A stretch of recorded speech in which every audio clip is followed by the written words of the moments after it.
Estamos de volta com o nosso Mossoró Comunidade, agora com a nossa amiga Amanda Cristina, advogada, né? O quadro Advogado da Comunidade.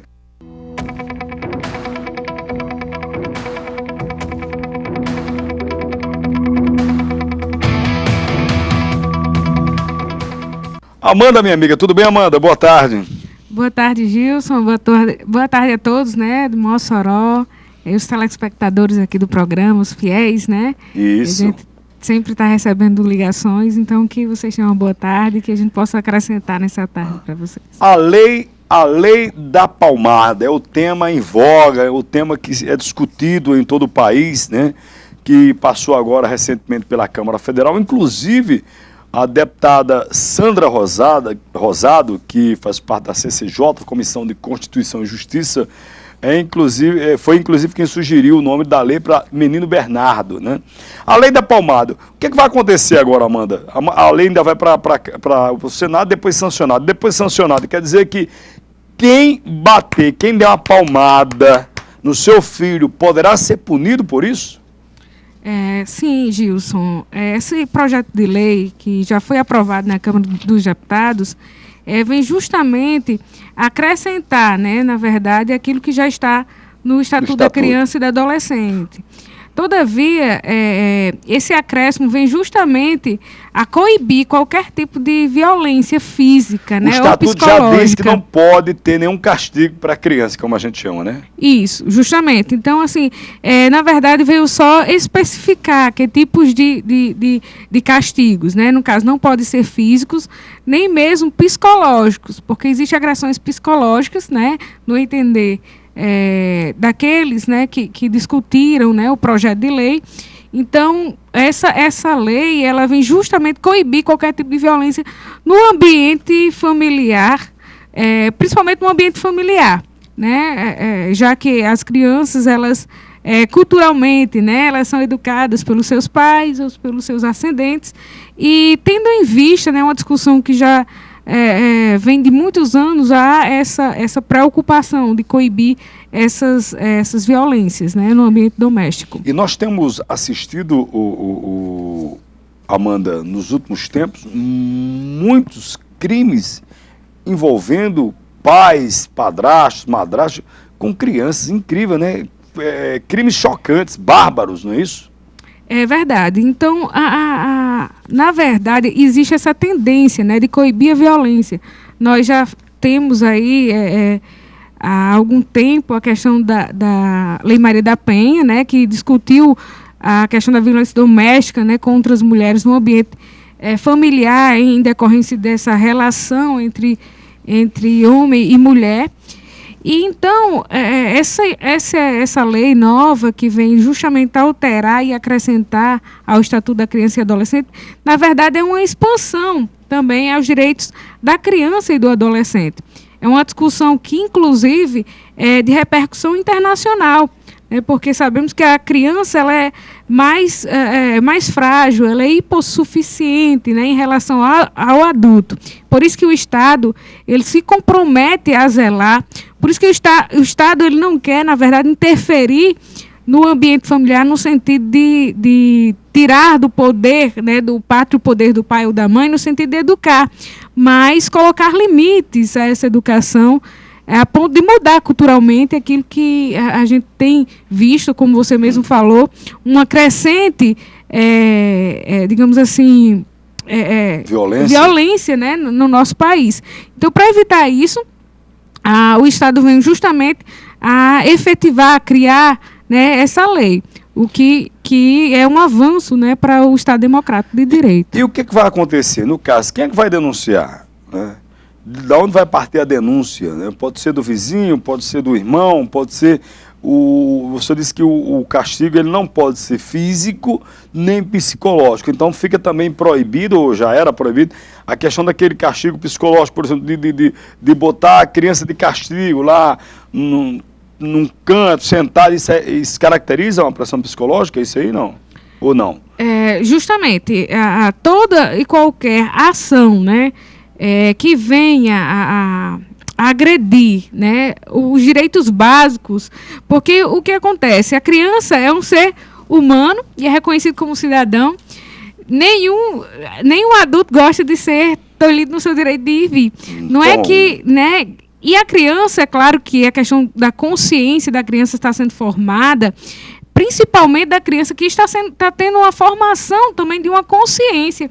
E, de repente, nessa formação, nesse princípio de formação, ela é ensinada com esses tipos de práticas de violência, ela vai se tornar um adulto, talvez, agressor.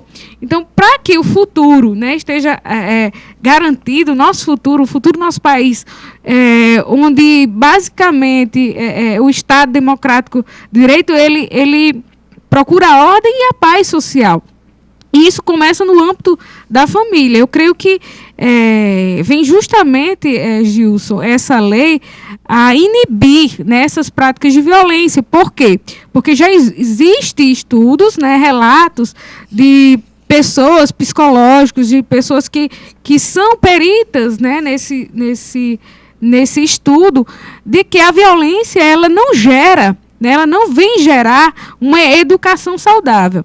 Então, é interessante o debate, é interessante a renovação da mente, né? As pessoas possam ter conhecimento da gravidade. Muitos dizem assim, agora eu não vou poder educar meu filho, mas existem outras formas de educação. Isso que eu ia perguntar a você, e qual a sugestão que fica, então, na educação do filho?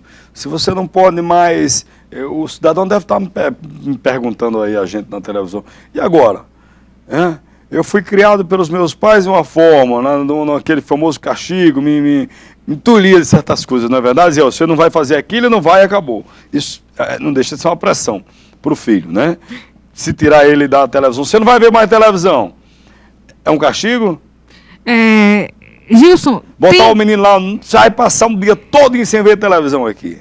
Não necessariamente seria isso uma agressão, eu não vejo, porque é uma questão também muito subjetiva do julgador, daquele que está vendo o caso. É claro que ninguém vai denunciar um pai ou uma mãe por ter inibido o filho de assistir. Sim, claro. A televisão, até porque o fato de você também inibir que a criança passe horas na televisão, horas no computador, você está protegendo ele. A gente sabe, por exemplo, que é crime e é muito comum as crianças e adolescentes possuírem Facebook. E os pais não atentam para isso. Né? E as crianças, elas, na verdade, existem quando você declara a sua idade e quando você vai fazer inscrição nesses sites, né? Nesses sites sociais, você tem que declarar sobre pena, né? De lei, e você declara a sua idade.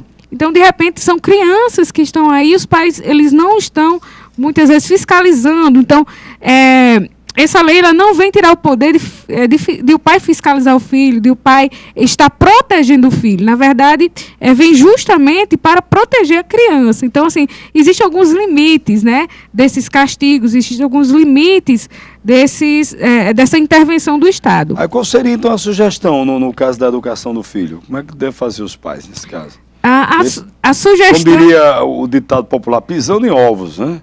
Cuidado mal do mundo aí, né? É uma questão até, eu acredito, de ordem cultural, né? A questão da educação.